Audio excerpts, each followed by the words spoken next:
Hello friends, I am Shravana and welcome back to my channel Sparkling Future. Today we will discuss about fur and yield. Before starting with today's topic, I request all of you to subscribe to my channel and also please like, share, comment and hit the bell icon for the latest video notifications. Thank you.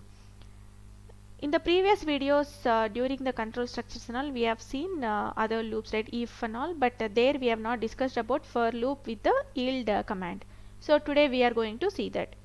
Usually for loop when we use is when you want to iterate over a range of data, like any range of numbers 1 to 5, 1 to 10. So for each I value, if you wanted to iterate and perform some operation, then you put that operation inside a for loop and you will tell to the code that I want this iteration to happen from 0 to 5 or 1 to 5. So these many iterations I have to do. So this concept is used for iterations and this is called as for loop.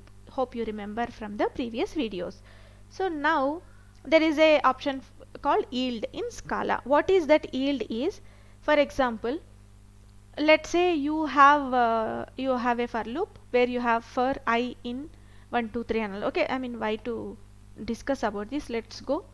Okay, this is yesterday's. Okay, I'll just use the same thing instead of creating a new thing. I'll just comment this one. So let's say we have a list, some number list. Okay, if we have a list like that. So now what you will do is for I equal to num list.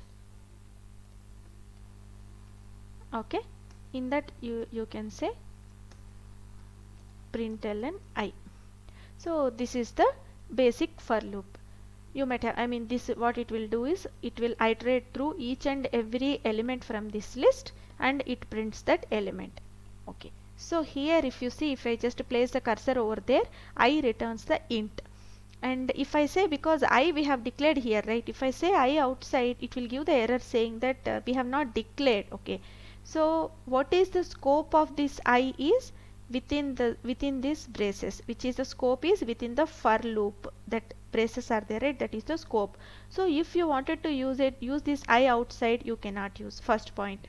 And also you can add the elements into some list. You create an empty list here and you can keep adding that empty list to this array or something like that, right? Even then you have to do everything, you have to perform everything inside a particular scope of the for loop.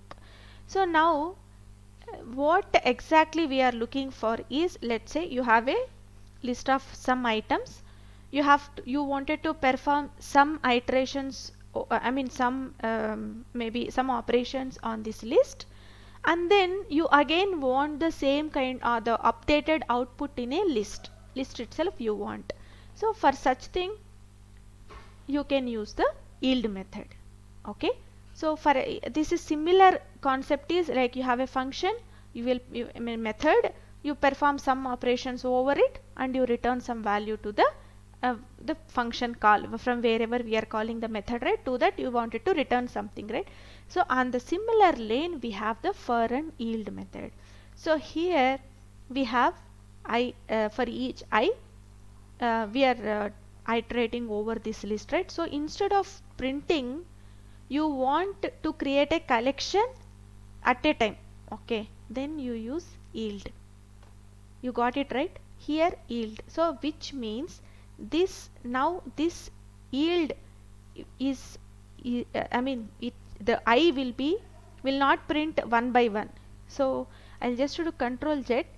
So now let's print this code. Okay, you can see the difference. So it will be like normal numbers 1 2 3 4 5 6 7 8 9. These are individual integers, it's not a list or something. So if you wanted to use this in further code as a collection, it's not possible. Again you have to convert this as a collection outside this or inside this, like to list, to array or whatever, and then also within the scope only you can use the values that have been modified inside the for loop.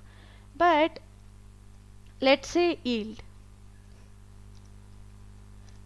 I. So now what it does is, instead of printing that output, I mean if printing or buffering this value, instead of printing one by one, line by line, it will buffer each and every element present in the list. So now let's create some result. Okay, and I am assigning that as the I mean this output will be assigned to this result.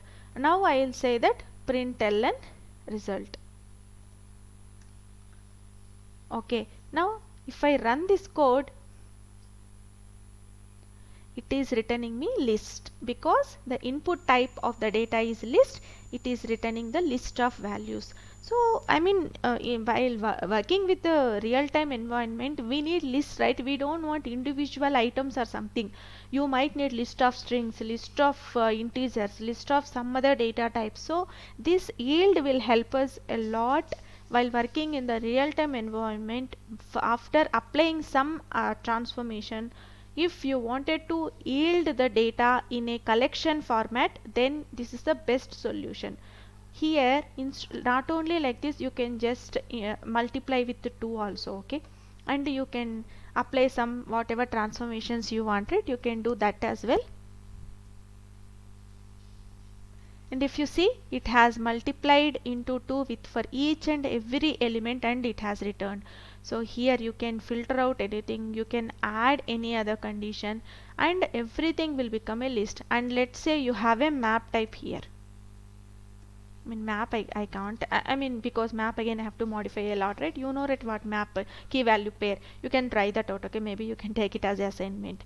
But when you use the yield for a map, it will return map. When you use for a list, it will return the list. Okay, so it's similar to the return functionality of a method. Okay, and now next one is, let's say before even yielding the value, if you wanted to have any, I mean it's generic to for loop, not only to yield. Okay, here we have an option, you can add if statements here itself. Okay, so let's say if I need only the even numbers. Okay, so this is called as guard in Scala. When you wanted to what to say, filter out some condition, filter the data while fetching itself, then that is called as guard. So now let's run this code. So now it should return only the odd even numbers. Clear, right? So let's say you have multiple command these ones. Okay, statements, then you can just multiple conditions, then you say I is not equal to 8. Using this semicolon, you can separate, and you can separate the conditions, and you can write as many as conditions you want. So this will help you. So if you see the result, 8 is not there. Okay, but ideally it is there, and the two conditions are applied on this numList data, and it has given the result as it has yielded the result, means it has buffered as a collection, and it has returned the collection and printed in the console. See list of values. Okay, so this applying first filtering the data, I mean applying the conditions itself is that this concept is called as guard in Scala. Okay, so now you understood how yield works, right? So you here itself you can apply the condition, and it will the whatever is the input type, right, the same input output also will be generated using the yield. Hope this is clear to you, friends. Thank you for watching the video. Please subscribe to my channel for more interesting